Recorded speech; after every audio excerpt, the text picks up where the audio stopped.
Olá pessoal, tudo bem com vocês? Aqui é professor Luciano Lima, do município de Campinas. Estou aqui hoje para tratar com vocês o tema empenho orçamentário e adiantamento. É um tema aí de grande relevância, né, de grande importância para os municípios, na parte de execução das despesas principalmente. Nós iniciamos aqui a fala, né, tratando do Decreto-Lei 200 de 1967. Os órgãos de contabilidade escreverão como responsável todo ordenador da despesa, o qual só poderá ser exonerado de sua responsabilidade após julgadas regulares suas contas pelo Tribunal de Contas, aí no caso de cada estado. E no parágrafo 1º do artigo 80 do Decreto-Lei número 200 de 67, é tratado que o ordenador da despesa é toda e qualquer autoridade de cujos atos resultarem a emissão de empenho, autorização de pagamento, suprimento ou dispêndio de recursos da União ou pela qual essa responda, né, incluindo aí estados e municípios também, né, as administrações direta e indireta. Então já era tratado também nesse ponto do decreto-lei. Mas antes disso, nós tínhamos o tratamento já dos empenhos orçamentários na Lei Federal número 4.320 de 64. No artigo 58, tem a descrição de que o empenho da despesa é o ato emanado de autoridade competente que cria para o Estado a obrigação de pagamento pendente ou não de implemento de condição, aqui com um grifo nosso. Então, o empenho, basicamente, ele gera para a prefeitura, para o Estado, para o governo federal, uma obrigação e gera aí para o credor, né, o fornecedor do bem ou do serviço ou da obra, um direito a ser recebido posteriormente. O empenho da despesa não poderá exceder o limite dos créditos concedidos, já tratado aqui no artigo 59 da Lei Federal 4.320, e no parágrafo 1º tratado que, ressalvado o disposto do artigo 67 da Constituição Federal, é vedado aos municípios empenhar no último mês do mandato do prefeito, mais do que o duodécimo da despesa prevista do orçamento vigente. E aqui vai em face também a questão do artigo 42 da Lei de Responsabilidade Fiscal, onde que você não pode ultrapassar as despesas, fixadas ali no mês de abril de cada ano, e quando você faz o comparativo com dezembro daquele ano específico. No parágrafo 2º, fica também vedado aos municípios, no mesmo período, assumir, por qualquer forma, compromissos financeiros para execução depois do término do mandato do prefeito. Então, qualquer assunção de obrigação ao final do mandato, né, acaba-se por complicar dentro da Lei de Responsabilidade Fiscal, especificamente lá no artigo 42. No parágrafo 3º do artigo 59 da 4.320, as disposições dos parágrafos anteriores não se aplicam aos casos comprovados de calamidade pública.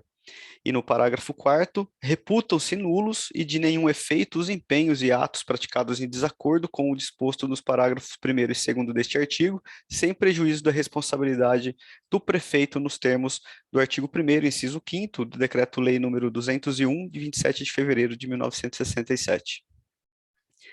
Então, o empenho, né, ele é tratado aí como o grande precursor para que as coisas aconteçam na gestão pública, né? Quando se fala de compras, quando se fala de locação, de serviços em geral, de uma realização de uma obra.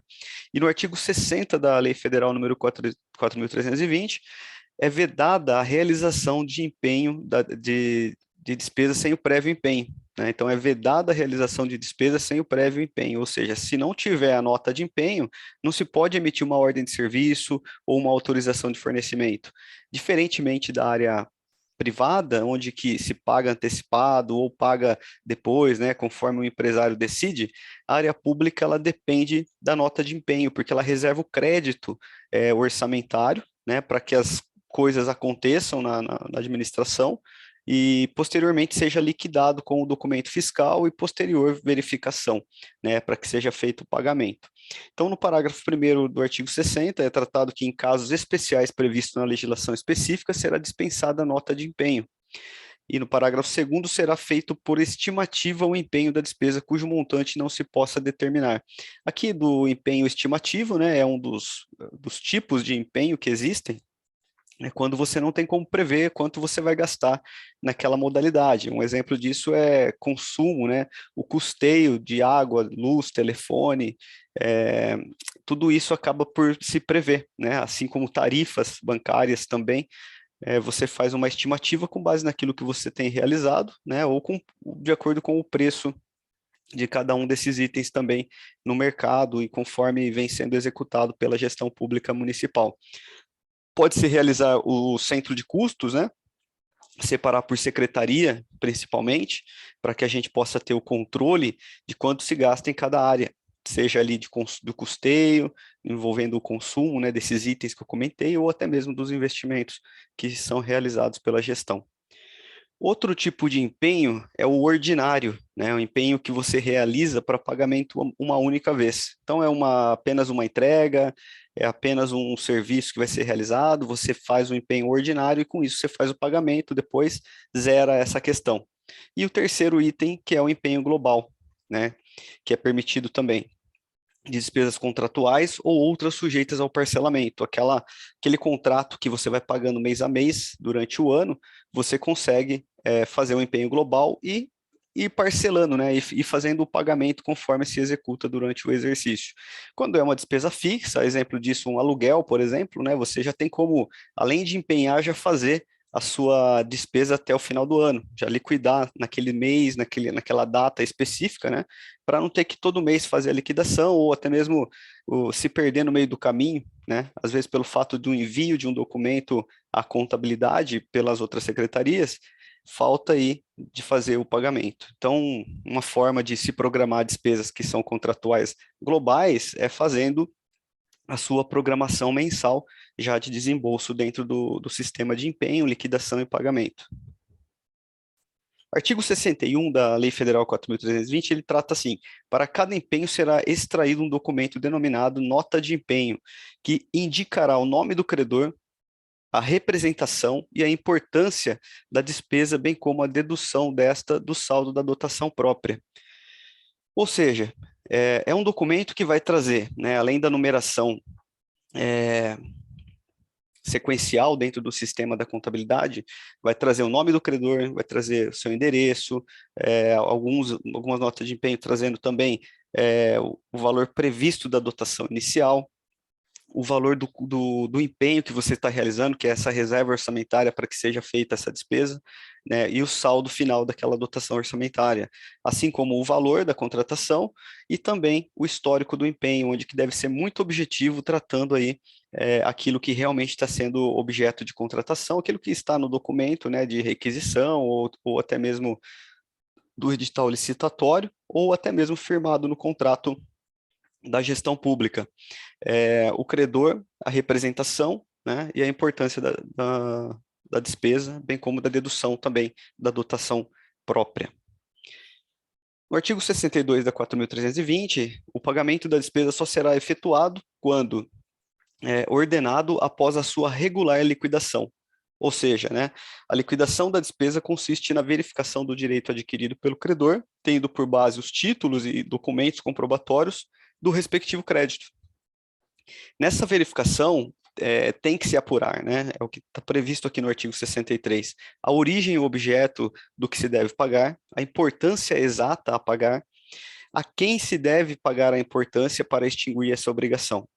E no parágrafo 2º do artigo 63 da 4.320, a liquidação da despesa por fornecimentos feitos ou serviços prestados terá por base o contrato, o ajuste ou o acordo firmado, né, respectivo. De preferência que sempre haja um termo gerado, né, pela administração municipal, onde se traz os direitos e obrigações de cada uma das partes. A nota de empenho, os comprovantes de entrega do material ou da prestação efetiva do serviço. No artigo 64, é tratado que a ordem de pagamento é o despacho exarado por autoridade competente, determinando a que se deseja aí pagar. Normalmente a autoridade competente é o prefeito, ele pode estar fazendo a nomeação por meio de decreto ou por meio de uma portaria, né, de ordenação da despesa por um secretário ou até mesmo por um tesoureiro, e com isso não exime a responsabilidade dele, né? Mas por outro lado você coloca os gestores daquelas despesas, gestores daquelas pastas, né, que muitas vezes têm recursos que são vinculados, e por meio de um decreto você consegue regulamentar quem assina esses documentos, até para envio ao banco, quando os bancos solicitam para a criação das assinaturas, né, dos gestores que assinam o pagamento, é importante ter esse documento, esse ato oficial. No parágrafo único, a ordem de pagamento só poderá ser exarada em documentos processados pelo serviço de contabilidade, que pode ser centralizado ou pode ser descentralizado, né? Tem município que descentraliza, coloca um serviço de contabilidade na educação, outro na saúde, outro na assistência social, e com isso ele consegue trabalhar os recursos que são vinculados, tratando de cada pasta especificamente ali o seu recurso e o seu manuseio, né? Colocando pessoas também que são capacitadas para isso, que fazem esse tipo de realização de trabalho, né? Uma das capacitações que nós fazemos é de tesouraria municipal, que envolve todas as secretarias municipais, e com isso nós conseguimos fazer tanto in company, né, ou também podemos fazer online de uma maneira aí que atinja as pessoas que são determinadas pela gestão municipal. Nesse treinamento, nós fazemos a verificação de todas essas partes voltadas aqui antes da elaboração da nota de empenho, né, desde a requisição de compras, a realização, a entrega do bem, a liquidação, o pagamento, a ordem cronológica e todos os itens voltados à fiscalização do Tribunal de Contas do Estado de São Paulo, já tratados também em manuais e até mesmo comunicados oficiais pelo órgão. O pagamento da despesa será efetuado por tesouraria ou pagadoria, regularmente instituídos por estabelecimentos bancários credenciados e em casos especiais por meio de adiantamento. Então, uma tesouraria, uma pagadoria que o órgão tenha regulamentado, né, os seus pagamentos são feitos por lá, embora seja descentralizada a contabilidade, pode-se determinar que seja feito por apenas um serviço de tesouraria, né, ou até mesmo de cada uma das descentralizações pode-se realizar também os pagamentos por lá, e aí tudo gerido dentro de um sistema que consolida essas informações na hora da apuração mensal de balancetes, tanto de receita quanto de despesa, para que o órgão também faça os seus controles específicos, né? Específicos que eu digo fluxos de caixa, né? Que é um baita de um tema também que a gente costuma desenvolver para algumas prefeituras, é tratado aí para cada tipo de recurso. Então, é um recurso que vai advir de uma secretaria que é voltada aí com saneamento básico, por exemplo, existe um fluxo de caixa específico dessas tarifas, dessas receitas que entram, né, aquilo que vai para a concessionária e aquilo que fica para a secretaria e vai para pagamento das outras despesas. Um fluxo de fundos municipais também, que é um outro treinamento que nós realizamos, também é um outro ponto forte, né, que trata de atualização da legislação municipal, desde da sua elaboração inicial, né, até a prestação de contas, o funcionamento de toda a estrutura dos fundos municipais, os gestores, as responsabilidades perante a lei de responsabilidade fiscal e perante o Tribunal de Contas, e também alguns outros pontos voltados aí à prestação de contas, elaboração de balancetes e até mesmo do fluxo de caixa específico de cada fundo. É um dos pontos aí que nós tratamos nos treinamentos específicos também de fundos municipais, assim como em casos excepcionais, são tratados também as despesas por meio de adiantamento, né? Então, o regime de adiantamento, ele é tratado na Lei Federal 4.320, também tratado na Lei de Licitações e Contratos. É uma modalidade que se pode realizar despesas com pequenos vultos, são liberados recursos em nome dos servidores municipais determinados em portaria ou determinado por secretários, secretárias, né, municipais, para recepcionar esse recurso para pequenas despesas que aconteçam no dia a dia. É, para o regime de adiantamento, nós também temos um treinamento específico, porque é um tema bem polêmico, né? Porque o Tribunal de Contas também pega muito no pé das prefeituras, mas com razão, né? Porque as coisas têm que se executar conforme está na legislação determinada aí federal, né? E também na legislação do município. As dotações atribuídas às diversas unidades orçamentárias poderão, quando expressamente determinado na lei de orçamento ou ser movimentado por órgãos centrais de administração geral.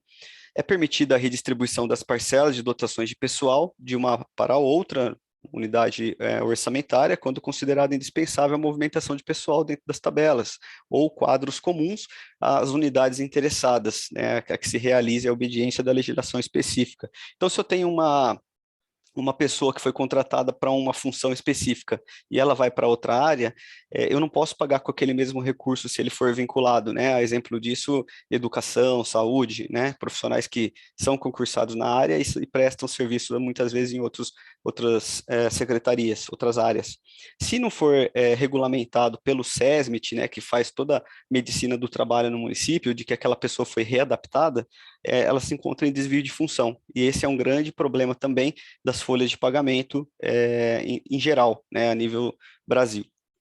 Tem que ser verificado, tem que ser feita uma auditoria, uma verificação, um trabalho que nós realizamos muito forte em cima disso, né, para que a gente possa identificar os pontos fracos e os pontos fortes aí da gestão em relação à folha de pagamento.